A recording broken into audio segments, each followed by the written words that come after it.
사도신경으로 신앙 고백 드리겠습니다. 전능하사 천지를 만드신 하나님 아버지를 내가 믿사오며 그 외아들 우리 주 예수 그리스도를 믿사오니 이는 성령으로 잉태하사 동정녀 마리아에게 나시고 본디오 빌라도에게 고난을 받으사 십자가에 못 박혀 죽으시고 장사한 지 사흘 만에 죽은 자 가운데서 다시 살아나시며 하늘에 오르사 전능하신 하나님 우편에 앉아 계시다가 저리로서 산자와 죽은 자를 심판하러 오시리라. 성령을 믿사오며 거룩한 공예와 성도가 서로 교통하는 것과 죄를 사하여 주시는 것과 몸이 다시 사는 것과 영원히 사는 것을 믿사옵나이다. 아멘. 오늘 은혜 받으실 하나님의 말씀은 마태복음 26장 6절에서부터 16절 말씀입니다. 예수께서 베다니 나병 환자 시몬의 집에 계실 때에 한 여자가 매우 귀한 향유 한 옥합을 가지고 나와서 식사하시는 예수의 머리에 부으니 제자들이 보고 분개하여 이르되 무슨 의도로 이것을 허비하느냐? 이것을 비싼 값에 팔아 가난한 자들에게 줄 수 있었겠도다 하거늘 예수께서 하시고 그들에게 이르시되 너희가 어찌하여 이 여자를 괴롭게 하느냐? 그가 내게 좋은 일을 하였느니라. 가난한 자들은 항상 너희와 함께 있거니와 나는 항상 함께 있지 아니하리라. 이 여자가 내 몸에 이 향유를 부은 것은 내 장례를 위하여 함이니라. 내가 진실로 너희에게 이르노니 온 천하에 어디서든지 이 복음이 전파되는 곳에서는 이 여자가 행한 일도 말하여 그를 기억하리라 하시니라. 그때 12 중에 하나인 가롯 유다라는 자가 대제사장들에게 가서 말하되 내가 예수를 너희에게 넘겨주리니 얼마나 주려느냐 하니 그들이 은 30을 달아주거늘 그가 그때부터 예수를 넘겨줄 기회를 찾더라. 아멘.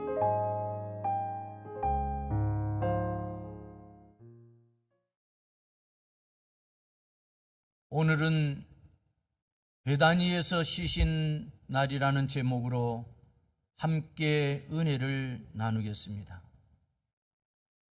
본문은 시몬의 집에서 일어난 도유 사건과 동시에 이어 가룟 유다의 배신에 대해 기록하고 있습니다. 이 사건이 일어난 장소는 베다니에 있는 나병 환자 시몬의 집이었습니다.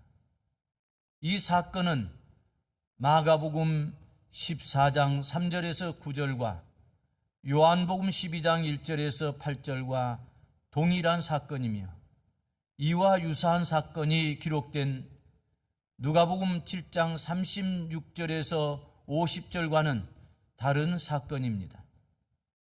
왜냐하면 누가복음의 사건은 예수님의 공생의 초기 가버나움에서 일어난 사건인 반면 본문의 사건은 고난주간 전 토요일 베다니에서 일어난 사건이기 때문입니다. 그런데 여기 시몬의 집 도유 사건은 일종의 삽입 내용으로 사실은 성 고난주간이 시작되기 전 곧 예루살렘 입성 전날인 토요일에 발생한 사건입니다.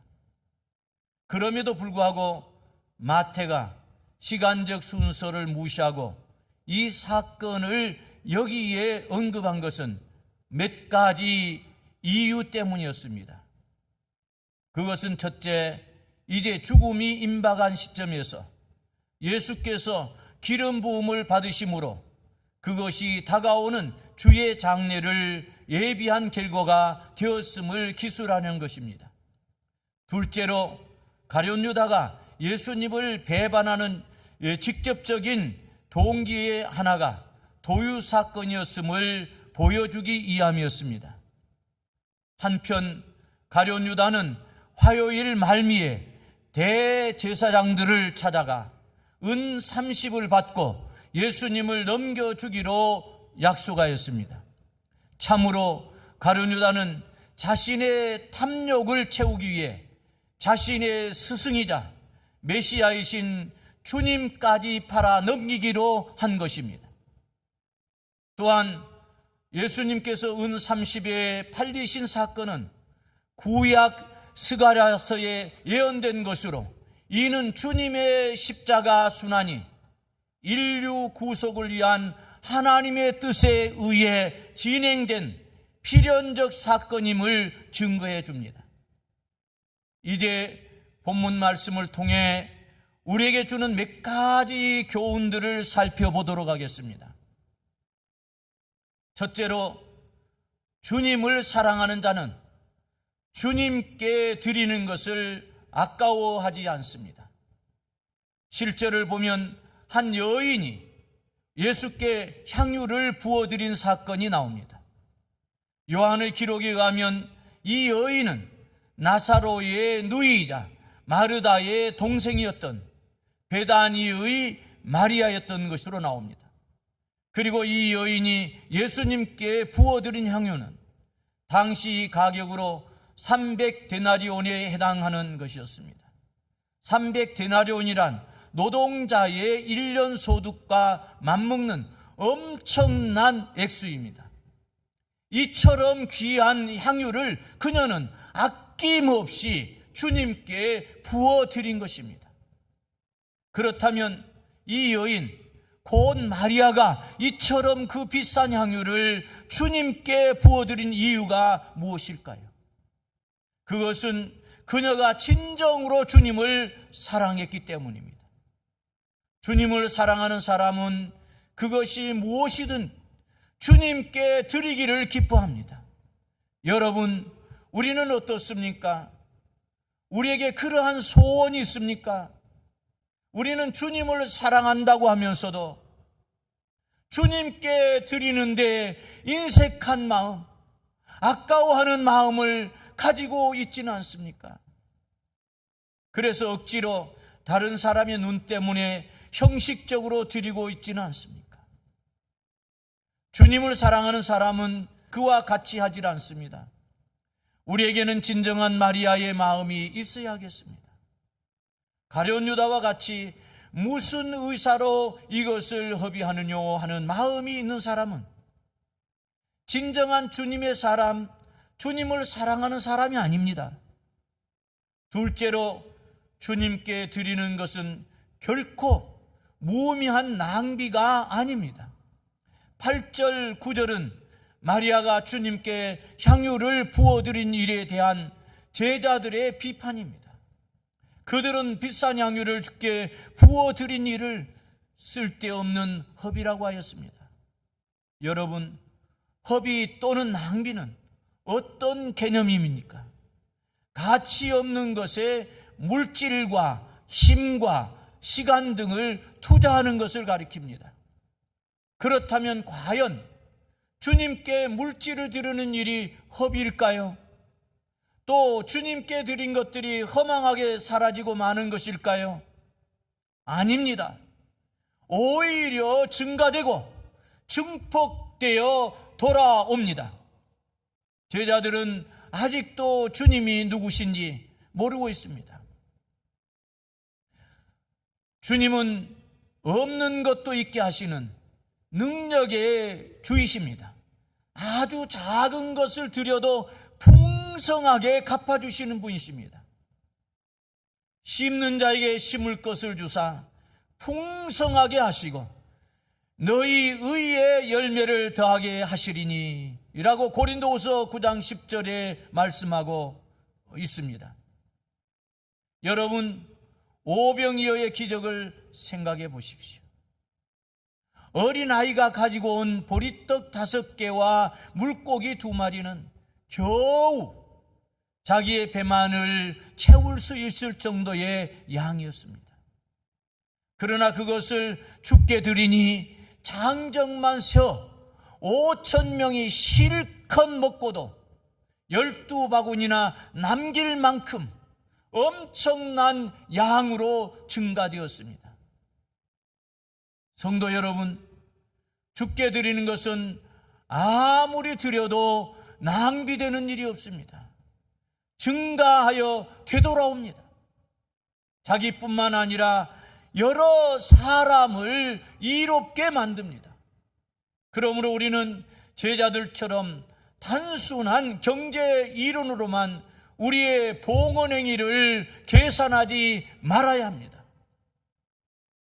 하나님은 너희의 온전한 11조를 창고에 들여 나의 집에 양식이 있게 하고 그곳으로 나를 시험하여 내가 하늘 문을 열고 복을 쌓을 곳이 없도록 붙지 아니하나 보라고 말씀하셨습니다. 여러분, 하나님께 드리는 것은 결코 낭비가 아닙니다. 가장 많은 이익과 축복을 얻을 수 있는 가장 확실한 투자입니다. 이 사실을 믿고 한번 말씀에 순종해 보시기 바랍니다. 결론을 맺으려고 합니다. 사랑하는 성도 여러분, 본문에는 대조적인 2사람이 나옵니다. 한 사람은 300데나리온이나 되는 향유를 아낌없이 주님께 부어 주님의 장사를 예비한 아름다운 여인이요, 다른 한 사람은 탐욕에 눈이 멀어 은 30에 주와 스승이신 예수님을 팔아넘긴 가룟 유다입니다. 이 2사람은 복음이 증가되는 곳에는 함께 증거되고 있습니다. 그러나 여인은 축복의 대명사로, 가룟 유다는 저주의 대명사로 증거되고 있는 것입니다. 여러분은 여인과 같은 인물입니까? 가룟 유다와 같은 인물입니까? 선택은 우리의 몫입니다. 그러나 결과는 축복과 저주, 영생과 영버림을 잊지 마시고 우리 광장교회 모든 성도들이 마리아 같은 축복의 대명사가 다 되시기를 축원합니다. 아멘. 사랑하시는 아버지 하나님, 오늘은 우리 교회 교육기관들을 위해서 기도합니다. 유치부, 유초등부, 중고등부, 청년대학부를 맡고 있는 교역자들과 교사들에게 하나님께서 성령으로 충만케 해 주셔서 학생들을 신앙으로 잘 지도할 수 있도록 은혜를 베풀어 주시옵소서. 그러므로 우리 교회 학생들이 믿음으로 잘 자라서 하나님의 사람이 되게 하시고 하나님의 사람이 되어서 하나님께 귀하게 쓰임받게 하여 주옵소서. 그리고 나라와 민족을 위해서도 큰 일꾼들이 될 수 있도록 축복하여 주옵소서. 하나님 아버지, 우리 교육기관 각 기관들이 금년 출석 목표가 있습니다. 그 출석 목표가 꼭 이루어져서 하나님 앞에 영광을 돌리게 하여 주시옵소서. 예수님의 이름으로 기도하옵나이다. 아멘.